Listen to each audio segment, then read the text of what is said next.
Hello and welcome back. Today we are looking at a real game changer. I think this is going to move the mark of Chinese vehicles in the local market, and that is the new up-and-coming Omoda C9.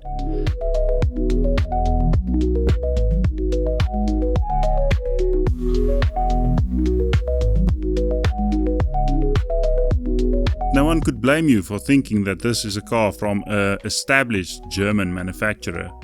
This will compete with the likes of the Audi Q8 and the Mercedes GLE Coupe, maybe the X6 BMW, and it will be a fraction of the price that those vehicles are being offered in the market. The exterior styling on this vehicle is amazing. I think Omoda has got it spot on. From every angle it looks very good, very premium, and most people will mistake this for being a much more expensive car than what it really is. The front grille design, the daytime running lights, all of those things I think are very well incorporated, and that diamond grille is very much Omoda-esque at the end of the day. There's this coupe vibe going on from a side profile, which again, it just adds to the sporty appeal and that premium feel that you get with this vehicle. It's got 4 exhausts at the back, if that's something that you're keen in, adds a little bit more sportiness, and then those 20-inch diamond cut alloy wheels. I think they look very good as well.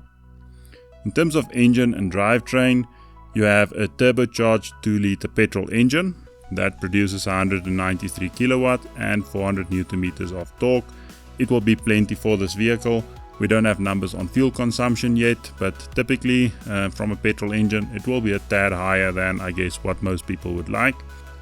It will come with an 8-speed automatic gearbox though, so that should aid fuel consumption, just having more gears and having those higher gears being a little bit longer to help you cruise on the open road. And it will be offered in all-wheel drive with drive mode selectors.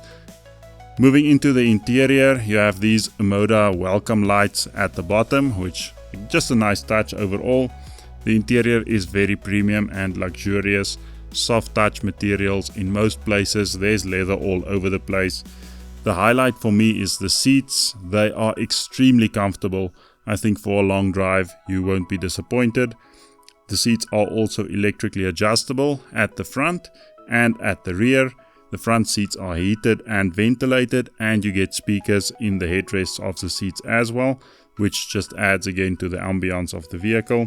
The seats also come with a memory function. You get very big displays for both the instrument cluster and the infotainment unit. But unlike what you'll find in the Jayco J7, there is these dials in the middle for the functions that you'll use a lot. So for the climate control and for your drive mode selector, those sort of things, you have those nice rotary dials which is easy to adjust and just a lot safer when you're driving. As with most of these cars, they come with ambient lighting. So I think there's about 64 colors that you can pick. But the interesting / weird thing is you also get a fragrance dispenser with this vehicle. So you can choose what you would like it to smell like, and it will dispense that fragrance in the cabin. Rear legroom and headroom, I must say, is generous. Generally with these coupe type vehicles, the headroom is an issue. In this vehicle I didn't find that to be an issue.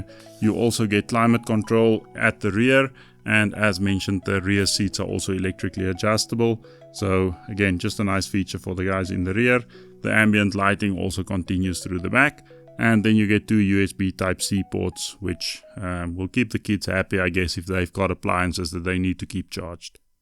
We don't have information on the trim levels and the equipment with those trim levels as of yet, but some of the equipment that you'll see across this range, which I think is something that will set it apart, is augmented reality heads-up display. So on your windscreen, it will put some information there. For navigation, it will show you when you need to turn on the windscreen itself.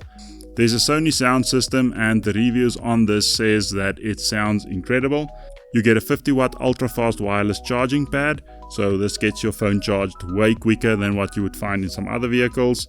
You get a massive digital instrument cluster and infotainment unit. I think both of them measure around 12 inches, and this comes as standard with wireless Apple CarPlay and Android Auto. There's a 360-degree camera, so you don't drive into stuff that you cannot see. Now pricing is where I think this is going to be very competitive. The guy I spoke to at the Festival of Motoring said that the entry level is expected to be just north of 700,000. They're saying sort of 720, somewhere around there. and the range topper would be around 800,000. Now, I think this is incredible value for this vehicle. It is really premium. And if you consider a Q8 Audi is 1.7 million, around there for the entry level, and the GLE Coupe Mercedes is north of 2 million, it is really incredible value. Yes, it's not a German brand, but I think these brands have proven themselves in the local market. And to keep that in mind, you get the 10-year 1 million kilometer engine warranty on this vehicle, as well as you do on most Chery vehicles. This is just for the first owner, but still, that will give you some peace of mind from an engine perspective. Service plan and the general warranty is expected to be 5 years. Service plan around 60 to 70,000 kilometers. And the general warranty around 150,000 kilometers. And that's what I have for you today, an overview of the Omoda C9. We don't know exactly when this will launch. They're saying Q4 of 2024, so that should be around the corner. Let me know if this is something that you are looking forward to, something that you would consider. I think for most of us, it's no longer a question of will we buy a Chinese vehicle or won't we. It's simply the only thing that we can afford at this day and age.